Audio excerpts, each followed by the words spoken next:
Okay, so the question in terms of what's a brand snowflake, and actually, even as an individual, and what can a catering manager do to move it forward?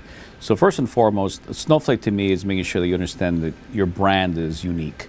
There should be no other brand like you. And unfortunately, so many brands do copycatting with menu envy and brand envy that you never quite see that differentiation. You get this muddled mass of concepts that it's hard to distinguish and differentiate between the two because of either the menu content, uniform look, design, package, things like that.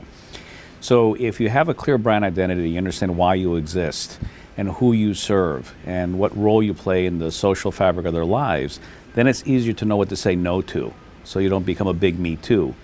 As an individual, in this case for a catering manager or director trying to move that forward, they themselves are also a snowflake within that other brand, and they have an opportunity to contribute to that, their unique skills and abilities and talent that all of us have.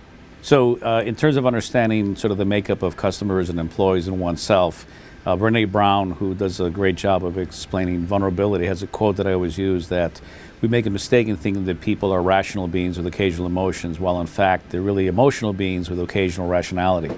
Once you get that paradigm shift and you really take that to heart, you will change everything you do in terms of how you approach yourself, your employees, and guests.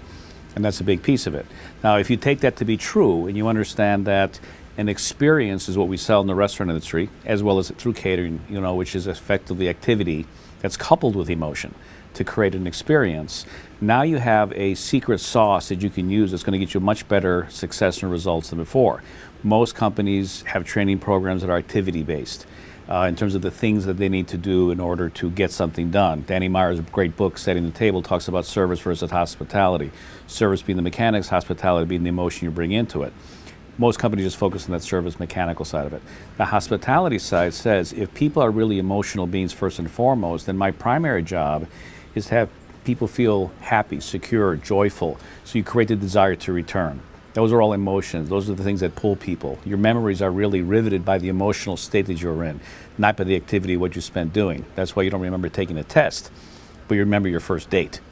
It's a big difference. Emotional intelligence then, as another paradigm of learning, gives you an opportunity to understand that the 4 levels of emotional intelligence, self-awareness, self-management, social awareness, relationship management, are the key to success to now guide both your team, yourself, and then that guest experience through your catering channel.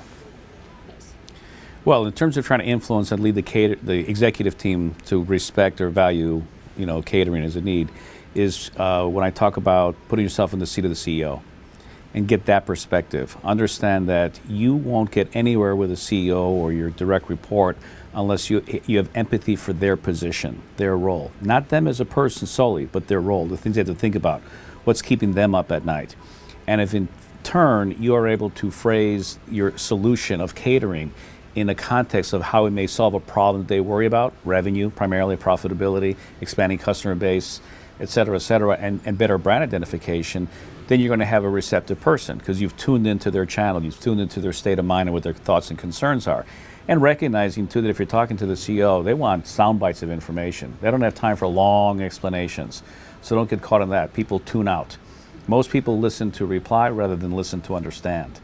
And so if you understand that and set a stage to say, I'm here to help solve your problem, not solve my problem. And it sounds weird because you say, well, if I'm working in a position like catering, doesn't that solve the company's problems? On one level, yes. Again, we're human beings.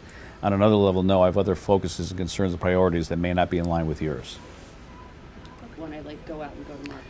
Well, if a catering manager wants to influence moving the sales forward, first and foremost you need to understand is how does catering fit within the brand and its DNA. Doing catering is not a project. Doing catering is a way of life. You're changing the fundamental DNA of the business. It's different. It's like putting up a walk-up window next to your bar. That's just not a walk-up window. It changes the nature of your business some way, somehow. Catering is very much that same way. And the reason that catering doesn't move forward a lot of companies is that, one, they don't understand the true commitment that it requires. Two, the transformative power of making that commitment and what it can do to increase sales. If you have some companies out there doing anywhere from 5 to 20% of sales in catering, and I manage companies like that, that's an enormous amount of sales and profit, and actually a lot of profit. In some cases, even more profitable than your in-house sales. And so it's helping people understand that it's possible, not just dangle the revenue number, but also an understanding of what it would take to sort of achieve that. and dedicated resources. It's not just one catering manager that's going to do it for a whole organization. Every location has to have this built in. So the catering manager has to then know how to become part of that system. It's like running a long-term marathon.